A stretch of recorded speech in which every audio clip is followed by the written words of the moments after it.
Handphone yang Bapak pakai ketemu Allah berupa sholat, Bapak tidak pernah pelajari kitabnya. Wajar 30 tahun sholat masih juga di pembohong. 30 tahun sholat tidak bisa lepas dari kredit. Kenapa? Bapak anggap remeh itu sholat. Coba perbaiki sholat, insya Allah kecil jadi wali kota. Sholat, kamu sholat duha, berdoa kepada Allah. Malam hari sholat hajat. Ya Allah, lindungi suami saya, ya Allah, berkahi pekerjaannya, jauhkan dari perempuan jahat. Ya Allah, ini ada duit saya 5 juta, saya sedekah tolak bala agar suamiku terhindar dari wanita jahat. Bismillah.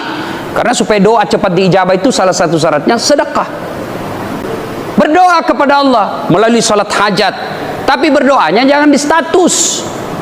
Kan rajin sekali berdoa, Pak. Ya Allah, lindungilah suamiku. Ya Allah, rahmati pekerjaan suamiku. Tapi di Instagram sibuknya itu Tuhan mau baca statusmu. Tingkatkan kualitas kesabaran, sempurnakan pelaksanaan sholat kita. Bagaimana memulainya? Bapak pulang ini, ya carilah toko buku, searchinglah, cari dan baca pedoman dan tuntunan sholat lengkap. Sudah sholat 5 waktunya sempurna, jangan cukup sampai di situ, tambahlah dengan sholat-sholat sunnah. Pagi hari Bapak sholat duha, minta pertolongan kepada Allah. Daripada Bapak main game, gosip kiri kanan, sholat duha, minta pertolongan kepada Allah.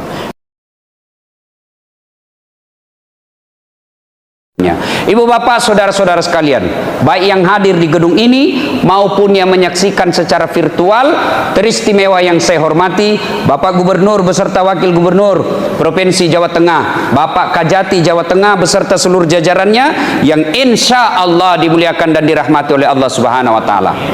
Pertama, kenapa kita selalu bersyukur? Setiap kita ada ceramah, bersyukur kepada Allah, bersyukur kepada Allah. Apa mau bersyukur? Nah, banyak sekali masalah ini. Bapak sebagai pegawai itu mutlak wajib nomor 1 bersyukur. ASN. Kenapa? Sampai detik ini tidak ada ASN yang dipecat gara-gara COVID. Tapi coba lihat pegawai-pegawai perusahaan, berapa banyak dirumahkan, menyusul lagi nih PT Garuda. Mana ada ASN di Jawa Tengah dirumahkan? Yang ada Bapak bekerja dari rumah. Hebatnya lagi gajinya tidak dipotong. Angkat tanganmu yang ada dipotong gajimu. Maka kalian tidak bersyukur kalau masih juga tidak kerja dengan baik. Bersyukur kepada Allah tidak di PHK. Tapi kan kami dirumahkan. Alhamdulillah kau dirumahkan. Berapa banyak orang dikuburkan. Ya ketawa, saya serius ini. PNS ini kan paling banyak tidak bersyukur. Ada pekerjaan yang dikasih pegawai honor. Kerja. Apa kasihan itu pegawai honor? Lebih banyak kerjanya daripada gajinya. Lagunya itu pegawai honor. Berakit-rakit dahulu, berenang-renang ke tepian, sakit-sakit dahulu, susah-susah dahulu, lalu kemudian tetap susah. Itu pegawai honor. Sudah pegawai honor namanya PTT, pegawai tidak tetap. 5 tahun kemudian TTP, tetap tidak pegawai. Bersyukur Pak, bersyukur. Yang kedua kita ASN bersyukur. Kenapa? Karena punya gubernur yang baik. Coba kalau Bapak punya pimpinan yang tidak baik, disuruhnya Bapak ngurus proyek, batin kita kan berlawanan. Kau urus itu supaya saya dapat 20%. Kan repot Pak. Kita anak buah setengah mati kerja kalau pimpinan kita jahat. Biar kita mau lurus, pimpinan kita bilang, lapangan 6 kan itu ya. Nggak jalan Pak kita Pak. Kita mau disiplin, tiba-tiba datang pemborongnya ketemu sama pimpinan kita, kita yang dimutasi menjadi staf ahli yang tidak ada stafnya. Bersyukur. Yang ketiga, kenapa kita bersyukur? Fi ahsani takwim. Allah kasih kita ini kesempatan yang baik, kita punya kesehatan ini di badan kita. Kan selalu kita merasa miskin karena ada duit. Siapa yang saya mau kasih iPhone 12 X Max Pro 512 GB, pulsanya 5 juta, siapa yang mau? Gratis saya kasih. Coba angkat tangan, siapa yang mau? Ayo. Tapi begitu saya kasih, Bapak langsung tuli. Mau? Kau mau apa handphone kalau kau sudah tuli? Halo. rusak lagi. Halo, bukan HP rusak, telingamu masalah bos. Berarti yang mahal itu bukan handphone, yang mahal kesehatan telinga. Hebatnya lagi nih telingamu, dia bisa bedakan mana suara gubernur, mana suara wakil gubernur. Tidak perlu kursus. Mana ada kursus membedakan bunyi. Hebatnya lagi telinga, tempatnya proporsional. Bapak pernah tidak bayangkan bagaimana seandainya telinga di bawah ketek? Halo, ya Pak. Lagi di rumah Pak Gopal. Bersyukur. Tuh. Ini ada kamera. Ini mahal ini. Pak Gop, saya di kampus, saya dosen komunikasi. Saya mengajar mata kuliah sinematografi dan fotografi, cara motret. Bapak biar punya duit, beli kamera standar minimal 25 juta. Harus punya, bukan cukup itu, punya juga tele namanya, lensanya minimal 8 juta. Biar Bapak punya kamera paling mahal, tele paling mahal, Bapak harus punya skillnya, keterampilannya.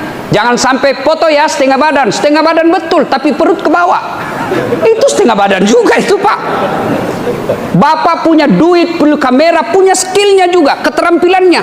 Diatur berapa kecepatan angin, beda ketika kita dalam ruangan dengan outdoor. Itu diatur semua, diputar baru bisa bagus gambar. Perlu duit, perlu waktu, perlu skill, baru bisa ngambil gambar. Tapi apa ini kamera mahal? Bukan. Apa yang mahal? Apa? Mata. Hebatnya lagi nih mata, dia punya sensor, bisa dibedakan mana istri, mana tetangga. Bayangkan kalau tidak bisa dibedakan mana istri, mana sekretaris. Kenapa lain-lain rasanya ini? Kalau lain malam minggu ternyata security. Dan hebatnya lagi di mata, autofokus. Begitu buka, langsung ditahu, oh Pak Gubernur. Bayangkan kalau kita harus di manual Pak, siapa itu? Siapa dia? Keburu mati kita ditembak sama lawan Pak. Alhamdulillah. Maka jangan pernah berhenti bersyukur. Bersyukur terus. Saya kan sakit Ustaz, bersyukur karena sakitmu menggugurkan dosa-dosamu. Satu, syukur. Yang kedua, percaya Bapak Ibu sekalian, tidak ada orang yang tidak ada masalahnya dalam hidup. Saya kasih contoh paling sederhana. Kalau dalam rumah tangga, istri cantik, Bapak pikir kalau istri cantik bukan masalah? Istri cantik digoda orang Pak, tidak tenang kita pergi kerja. Apalagi kalau suaminya jelek. Ini masalah lagi tuh Pak. Berarti bagus kalau istri jelek. Istri jelek dihina orang Pak, kita lagi yang malu jalan sama dia. Duluan aja dek ke pengantin, nanti kita ketemu di gedung. Sudah sampai istrinya di gedung, mana kau mas? Nggak jadi saya mencret dek. Istri cantik masalah, istri jelek masalah. Berarti bagus kalau tidak ada istri Ustaz. Tidak ada istri juga masalah Pak. Berarti bagus kalau banyak istri. Boh, jangan coba-coba Pak. Ada istri masalah, tidak ada istri masalah, cantik istri masalah, jelek istri masalah. Saya kasih lagi contoh sederhana. Bapak semua pegawai. Apa masalah Bapak waktu mahasiswa? Mau sarjana. Sudah sarjana, selesai masalahnya, muncul masalah baru, mau jadi pegawai. Sudah jadi pegawai, selesai masalahnya, muncul masalah baru, mau jadi kepala bagian. Sudah jadi kepala bagian, selesai, mau jadi kepala dinas. Sudah jadi kepala dinas, muncul masalah baru, mau jadi sekda. Sudah jadi sekda, selesai masalahnya, mau jadi bupati. Sudah jadi bupati, selesai masalahnya, mau 2 periode. Apa? Sudah 2 periode, selesai masalahnya, mau jadi gubernur. Sudah jadi gubernur, mana ada orang tidak ada masalahnya Pak? Semua orang punya masalah. Sudah gubernur 2 periode, selesai masalahnya, ditangkap KPK. Tidak ada orang tidak ada masalahnya Pak. Semua kita punya masalah. Nih, jangankan kalian para pegawai, pegawai honor, polisi, tentara, jaksa, ASN, semua kita punya masalah. Nabi, apa Bapak pikir Nabi tidak ada masalahnya? Pelajari sejarah hidup Nabi. Masih dalam kandungan 6 bulan sudah wafat bapaknya, sudah yatim. Ada yang lahir tidak ada bapaknya di sini? Paling kita yatim piatu, itu pun sudah kerja. 4 tahun bersama ibunya, ibu susunya, pindah ke ibunya Khalimatus Sa'diyah, pindah ke Siti Aminah. 6 tahun wafat lagi ibunya. 6 tahun sudah yatim piatu. pindah ke kakeknya, kakeknya lagi wafat, pindah kakeknya, pamannya lagi dilantik menjadi nabi. Selesai masalahnya. Bukan cuma dibully Pak dibully di medsos, kecil men, kecil. Ya wajar lah Pak Gubernur dibully, namanya gubernur, security aja dibully Pak, apalagi gubernur yang banyak prestasinya. Kalau dilihat bahaya, wow dicarikan Pak, biasalah itu. Jangan baper jadi pejabat, pakai akal sehat. Bapak cuma gubernur yang kira-kira masih punya dosa. Nabi tidak punya dosa, kekasih Allah. Yang namanya Allah selalu digandengkan dengan namanya Allah. Bukan lagi dibully Pak, diusir dari kampung halamannya. Bukan cuma diusir, diperangi Pak. Siapa yang perangi? Bukan orang lain. Siapa? Pamannya sendiri, Abu Lahab, saudaranya bapaknya itu. Jadi kecil Pak kalau ada masalah seperti itu, jangan baper.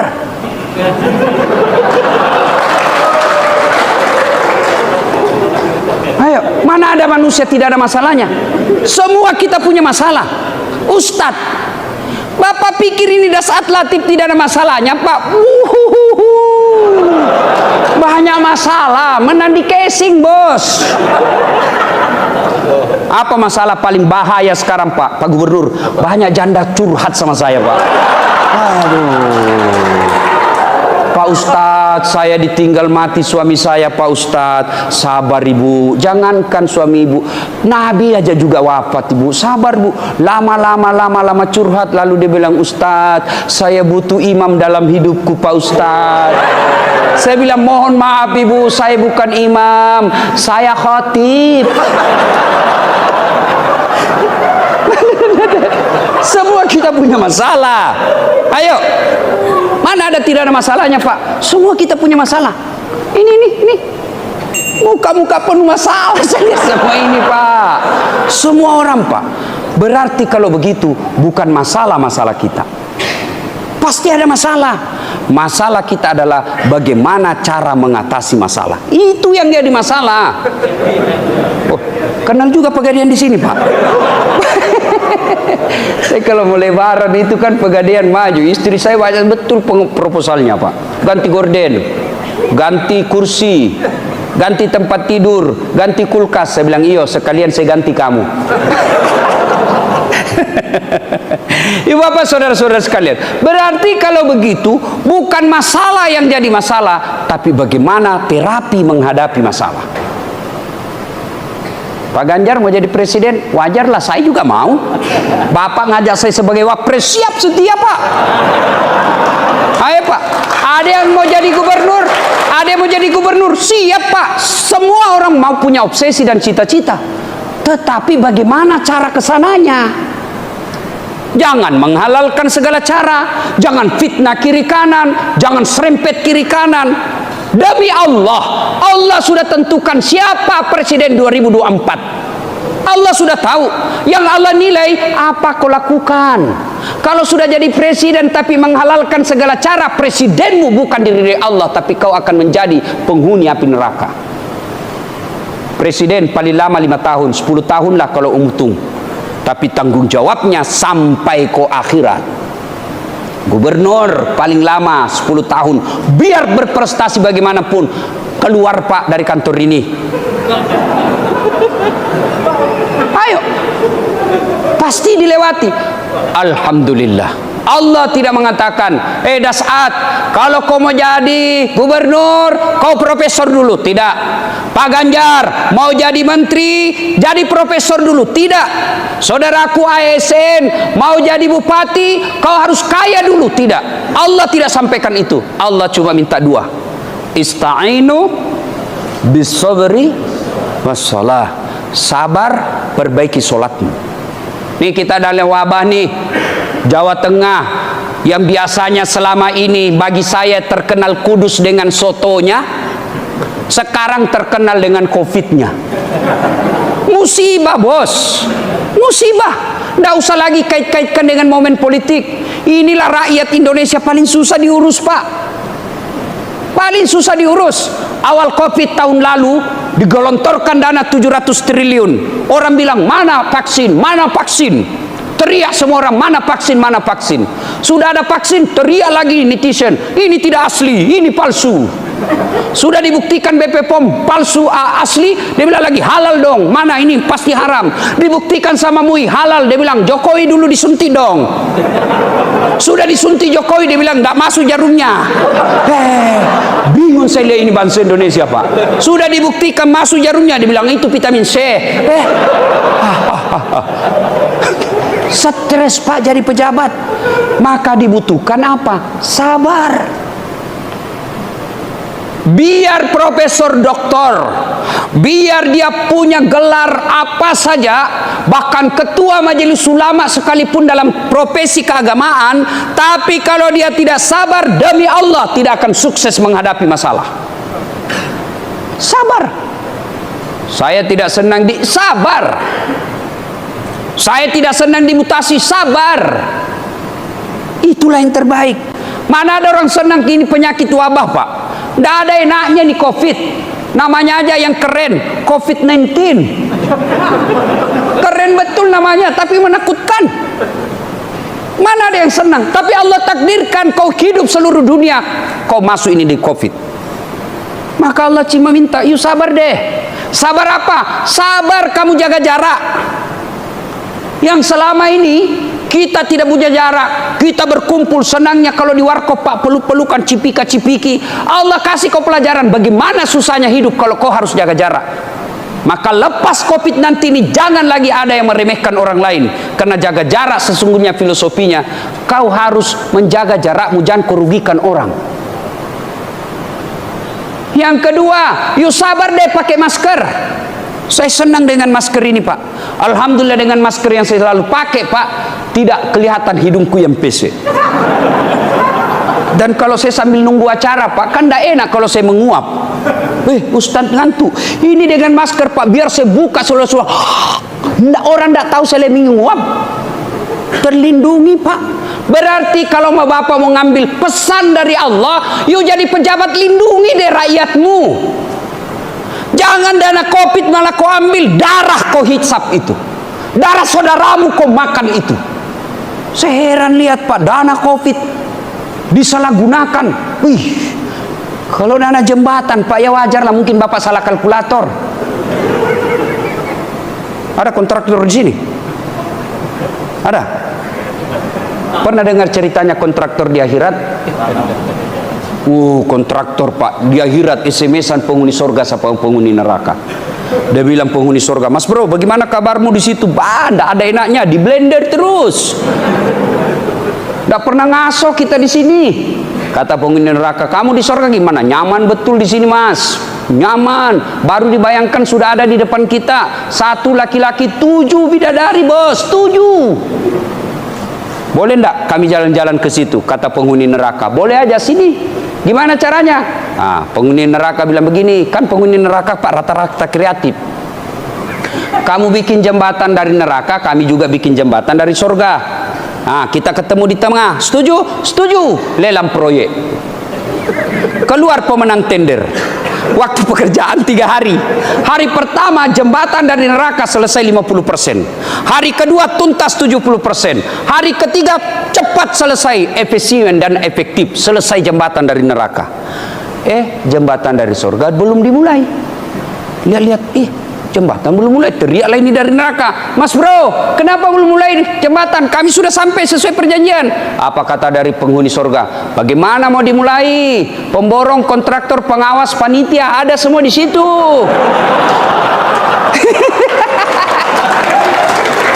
Di sini hanya penghafal Quran, datang ngitung-ngitung proyek. Pernah saya salah ceramah begini, Pak Gub, tiba-tiba anggota DPR senyum-senyum sama saya, Pak. Dia pikir dia selamat. Langsung saya bilang, Bapak juga pernah dengar ceritanya anggota DPR di akhirat? Ada di sini. Anggota dewan, bukan anggota perwakilan rakyat, anggota dewan. Dewan komisaris ke apa semua, deponya dewan lah. Ada penghafal Quran, Pak, imam. Masuk, dia ditakdirkan masuk surga. Begitu dia dalam surga, dia lihat, kenapa banyak anggota dewan ini? Saya tahu itu korupsi BPJS itu. Kok bisa masuk itu? Oh, dia protes sama malaikat. Malaikat, kenapa banyak anggota dewan di sini? Negara saya malah banyak yang ditangkap gara-gara korupsi. Kata penjaga surga, "Nggak usah kau ribut. Ini cuma reses. Sebentar lagi dia kembali."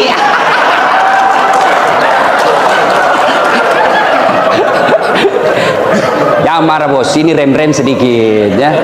Maka saya senang sekali Pak. Itu jarang-jarang yang berani gubernur mengundang saya Pak. Jarang Pak. Benar. Alhamdulillah. Saya bangga betul. Begitu Ibu Mus sampaikan, Pak Gubernur minta Ustadz datang. Alhamdulillah. Berani ngundang saya. Biasanya kan takut itu pejabat ngundang saya Pak. Ibu Bapak saudara-saudara sekalian, begitu ada masalah, kesabaran dulu ditingkatkan Pak. Saya tidak senang dimutasi, sangka baik. Bapak dimutasi jangan sangka buruk. Oh, mentang-mentang saya dimutasi, sangka baik. Oh, berarti Pak Gubernur ingin ini saya lebih fokus kepada keluarga dan memperbaiki sumber daya manusia saya. Sangka baik. Saya dalam hidup saya selalu kampanye itu Pak. Di grup-grup WhatsApp saya selalu ada ribut sedikit, sangka baik, sangka baik, sangka baik Pak. Enak itu orang hidup kalau selalu sangka baik. Sangka baik bikin tenang perasaan. Saya pernah daftar tentara tidak lulus Pak Gubernur. Kenapa? Waktu itu ceper, tidak cukup tinggiku. Saya protes kepada Allah, kenapa kau lahirkan saya dalam keadaan pendek? Kau tidak rugi kalau saya jadi tentara. Tidak lulus saya Pak. Teman saya lulus polisi, sekarang dia satu bunga Kompol di Sulawesi Barat. Saya lulus jadi ustadz. Dia pakai baret merah karena dia reserse. Saya pakai baret putih karena saya ustadz. Alhamdulillah dengan baret putih yang saya pakai ini Pak, mulai baret hitam sampai baret merah saya ceramai kau semua. Apa? Sangka baik, sangka baik, sangka baik. Coba kalau saya jadi polisi waktu itu, mungkin sampai sekarang saya masih hormat. Siapa. Sekarang Pak Kapolri hormat bos. Jadi sangka baik aja. Ada masalahmu, sangka baik. Jangan pernah sangka buruk. Satu, tingkatkan kesabaran. Sabar jaga jarak, sabar pakai masker, sabar bekerja dari rumah, sabar untuk tidak ngumpul. Itu semua akan jadi pahala. Yang kedua, resep menghadapi masalah ini. Kalau kalian muslim, perbaiki sholat. Saya sholat Ustadz. Betul Bapak sholat, tapi tidak ikhlas. Hayya 'alas shalah, asar lagi. Barusan rasanya saya sholat duhur. Kok tidak ikhlas bos? Saya sholat Ustadz. Betul Bapak sholat, tapi Bapak main-main. Allahu Akbar.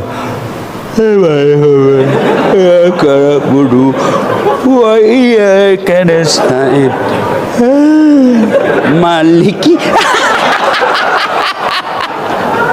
Allahu Akbar. Siapa ajar ke sholat mak keju-keju? Allahu Akbar. Bapak sholat takbir, dari takbir ihram sampai salam Bapak cari duit.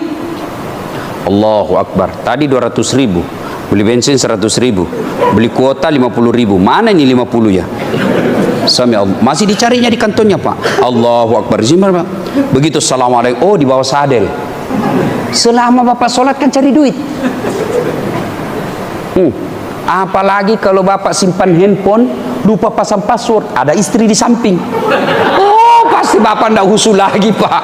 Allahu Akbar, bunyi mati Pak. Sampai ada kawan saya di Makassar, dia cerita, itu istrinya cerita sama saya. Allahu Akbar, bunyi handphonenya. Oh, suaminya sudah gelisah, baru rakaat pertama. Masih lama kan, berarti masih 4 rakaat. Mau bunyi terus. Kata istrinya, ndak usah, tenang aja, saya tidak buka itu HP-mu. Oh, barulah dia husu dengan sholat. Perbaiki sholat. Saya sholat Ustadz. Betul Bapak sholat, tapi ingat itu surah Al-Ma'un. Fawailul lil musallin, maka celaka orang-orang yang sholat. Siapa? Mereka yang lalai dalam sholatnya. Kenapa lalai dalam sholatnya? Bapak tidak perhatian pakaian-pakaiannya Bapak sholat. Al-Quran menginformasikan, kalau kalian mau husu, satu diantaranya, pakai pakaian yang indah.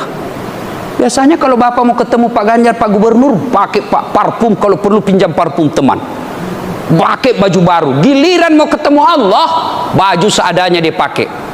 Coba lihat hari Jumat Pak. Hari Jumat kita pakai seadanya. Kalau bapak betul cinta, itu ajur hari Jumat, kau datang ke rumahku dengan berpakaian yang indah.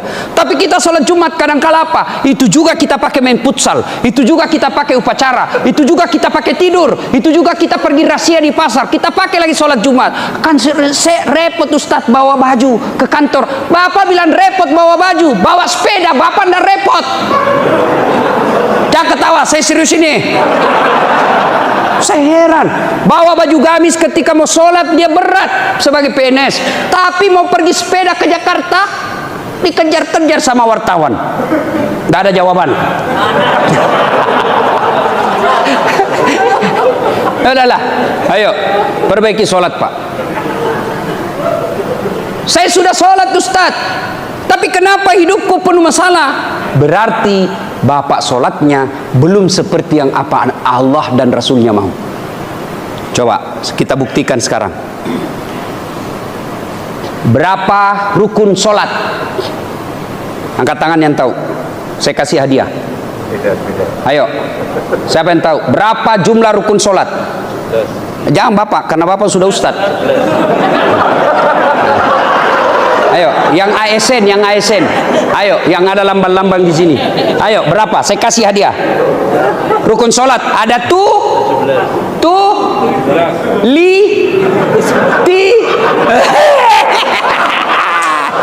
Bagaimana kau mau khusus sholat? Rukun sholat aja kau belum tahu. Ayo, rukun sholat mulai dari apa? Mulai dari apa? Mulai dari apa? Mulai dari apa? Berdiri. Berdiri dulu. Baru niat. Baru takbiratul ihram. Gimana Pak? Bapak beli handphone aja ada buku pedomannya. Padahal itu handphone Bapak pakai selingkuh. Handphone yang Bapak pakai ketemu Allah berupa sholat, Bapak tidak pernah pelajari kitabnya. Wajar 30 tahun sholat masih juga di pembohong. 30 tahun sholat tidak bisa lepas dari kredit. Kenapa? Bapak anggap remeh itu sholat. Coba perbaiki sholat, insya Allah kecil jadi wali kota. Saya pernah diundang ceramah ke Roma, Itali. Bapak tahu Itali? Tahu kan? Kudus terus belok kiri. 2 hari saya di sana Pak, dikasih spaghetti terus sama roti. Saya bilang, bos ini perut bugis. Tidak bisa saya kalau kau tidak kasih saya nasi. Carikan saya nasi. Tidak mau saya ceramah kalau tidak ada nasi. Baru 2 hari Pak. Gimana duit 7 miliar dilarang makan nasi? Dilarang makan daging, dilarang makan garam, dilarang makan gula, dilarang makan, semua dilarang. Apa aja bisa dimakan? Ubi rebus. Duitnya 7 miliar cuma bisa ubi rebus, itu pun yang warna ungu. Repot tuh. Mobilnya betul harga 4 miliar Pak, tapi tidak bisa dinikmati. Baru 10 menit di atas mobil stres. Hati-hati kiri kanan, remko. Mati kita, mati kita. 7 miliar mobilnya tidak dinikmati Pak. Saudaraku, tidak usah cari muka sama gubernur kalau Bapak menjadi kepala dinas. Capek Pak, apalagi sudah mau diganti. Bapak cari muka sama gubernur, siapa? Biar gubernur senang sama kamu. Kalau istrinya gubernur tidak senang, tidak jalan SK. Sudah begitu hukum organisasi. Ini biasa ibu kan ngambil alih pekerjaan kita juga. Memang sudah begitulah. Jadi lebih baik Bapak perbaiki sholat. Kecil Pak punya mobil, kecil jadi kepala bagian, kecil jadi anggota DPR. Allah cuma minta ista'inu bisabri wassalah.